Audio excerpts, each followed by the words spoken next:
Nettie held her breath as she and Clea approached the house on the corner. Its chipped paint and sagging porch gave away years of neglect, but the graffiti sprayed across the facade made it more than just another aging home in this Oakland neighborhood. "Get out," the crude red letters screamed. Below them, an equally vicious slur marred what must have once been a pale yellow wall. Nettie's throat tightened. "Do you think she's okay in there?" she asked softly. "She's been through worse," Clea replied without hesitation, her gaze scanning the quiet street. "Mrs. Haywood doesn't scare easily. That's why they hate her." "Still," Nettie pressed, "it's a lot for one person." Clea turned to face her. "Nettie, if we let fear dictate what's possible, none of us would be here.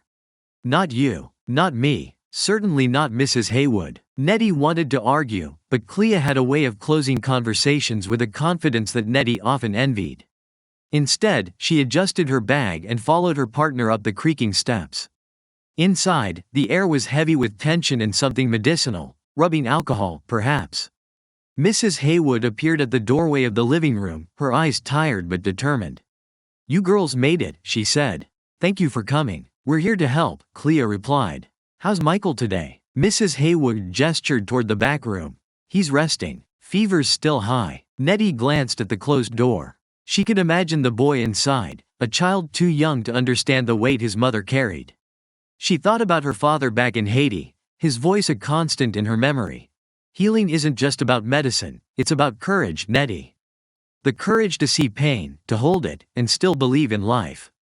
"Let's take a look," Nettie said, trying to channel some of that courage now. The bedroom was small and cluttered, with faded posters of cartoon characters on the walls and a stack of comic books by the bed. Michael lay motionless, his dark curls plastered to his forehead with sweat. Nettie crouched beside him, gently lifting his wrist to check his pulse. "He's burning up," she said. Clea nodded, already pulling a thermometer and stethoscope from her bag. "We'll need to run a few tests later, but let's get his fever down first." Mrs. Haywood hovered in the doorway, her hands twisting anxiously. "I've been giving him the medicine you left last time," she said. "But it's like nothing's working." "We'll figure it out," Clea assured her. "Michael's tough, just like his mom." Nettie caught the flicker of doubt in Mrs. Haywood's eyes before the woman turned away. It wasn't just Michael's illness weighing her down. It was everything: the neighbors who left threatening notes in her mailbox, the boys who smashed her windows last week, the silence from the police when she'd begged for protection. Back in the living room, Clea broached the topic Nettie had been avoiding. "We need to talk about safety," she said. Mrs. Haywood crossed her arms. "If you're suggesting I leave, forget it. This is my home." "No one's asking you to leave," Clea said. "But we can't ignore what's happening. You're a single black mother in a neighborhood that doesn't want you here. They've made that clear." Mrs. Haywood's jaw tightened. "And what would you have me do? Run every time someone tries to scare me? What kind of message does that send to my son?" Nettie spoke up, her voice careful. "It's not about giving up, Mrs. Haywood. It's about protecting yourself and Michael." For a moment, no one spoke. Then Mrs. Haywood sighed and sank into the worn armchair by the window. "I've already tried the police," she said. "They don't care. To them, we're just another family in the wrong place." Clea exchanged a glance with Nettie before pulling out her phone. "There's someone I want you to meet," she said. "Who?" Mrs. Haywood asked warily. "His name's Melvin," Clea said. "He's part of a community defense group. They've helped families like yours before." Mrs. Haywood's eyes narrowed. "You mean the Panthers?" "They're not exactly the Panthers," Clea clarified. "But they stand for the same things: justice, protection, solidarity. Melvin can help you organize, make sure you're not standing alone." "I don't need a fight," Mrs. Haywood said. "No one's asking for one," Clea replied. "But you need allies, Mrs. Haywood. People who will stand by you when the world turns its back." The words hung in the air, heavy with implication. Nettie watched as Mrs. Haywood stared out the window, her face a mask of conflicting emotions. "I'll think about it," she said finally. That night, as they walked back to their car, Nettie couldn't shake the tension in her chest. "Do you really think Melvin's group can help her?" she asked. "They can do more than the police ever will," Clea said. "But what if it makes things worse?" Clea stopped and turned to face her. "Nettie, you're going to see a lot of pain in this line of work.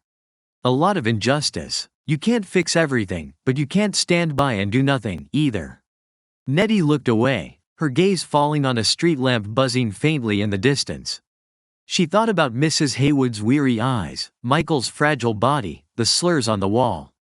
She thought about her father, his hands calloused from years of labor, his voice steady as he'd taught her to mix herbs and listen to stories of the people she treated. "I just want to do the right thing," she said softly. Clea smiled, her expression gentler now. "The right thing isn't always clear, Nettie. But as long as you're trying, you're already ahead of most people." They walked the rest of the way in silence, the weight of the day settling over them like a fog. Back at their shared apartment, Nettie sat by the window, staring out at the city lights. She thought about the courage Clea carried so effortlessly, the way Mrs. Haywood fought to hold her ground, the determination in Melvin's voice when Clea had called him earlier. Healing wasn't just about medicine. Her father had been right. It was about courage, the courage to face the world as it was and still believe in the possibility of something better.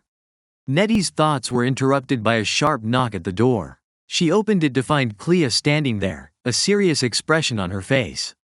"You need to come with me," Clea said. Nettie blinked, confused. "What's going on?" "I just got off the phone with Melvin. There's trouble. Mrs. Haywood's house is under siege." Without another word, Nettie grabbed her jacket and followed Clea out the door. The neighborhood was eerily quiet as they approached Mrs. Haywood's house. The usual hum of traffic and voices had died down, replaced by an oppressive stillness. As they rounded the corner, Nettie could see a group of men standing outside the house, their arms folded across their chests. Their presence was menacing, and the look on their faces suggested that they were prepared for something far darker than a simple dispute. Clea's pace quickened. "Stay close," she whispered. "We don't know who these guys are, but they're definitely not friendly." Nettie felt a knot form in her stomach as they drew closer. She recognized some of the men from around the neighborhood. They weren't strangers, but their behavior was different now. They weren't just people from the community, they were bullies with an agenda. As Clea led the way, Nettie's heart raced. She had no experience with situations like this, no manual for how to handle men like these. But she knew one thing: Mrs. Haywood couldn't face them alone. When they reached the front porch, Clea stepped forward with an air of authority. "What's going on here?" she demanded, her voice steady. The leader of the group, a tall, wiry man with a scar running down his cheek, turned to face them. "This doesn't concern you," he growled. "Stay out of it." "I'll stay out of it when you leave," Clea shot back. The tension in the air was palpable, like the calm before a storm. Nettie took a deep breath, trying to summon the courage to speak. "We're just here to help," she said, her voice quieter but firm. "You don't have to do this." The man laughed coldly. "Help? This is about power, sweetheart. This is about taking what's ours." Nettie's mind raced. What did he mean? Was this about race? Power? It wasn't just the property at stake here, it was control.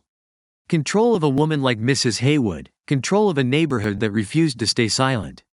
Clea stood her ground, her expression unyielding. "You want power? Then you'll have to go through us." For a moment, the leader hesitated, eyeing them both with disdain.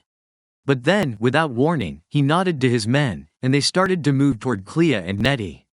Suddenly, the door to the house flew open, and Mrs. Haywood stood in the doorway, Michael cradled in her arms. "Enough," she shouted. "You won't intimidate me. Not anymore." Her voice was shaking, but her stance was resolute. The group of men stopped in their tracks, caught off guard by Mrs. Haywood's defiance. It was clear that they hadn't expected her to fight back. Clea stepped forward, positioning herself between Mrs. Haywood and the men. "You're not welcome here," she said. "And you won't get away with this." Nettie felt her heart race as the situation escalated.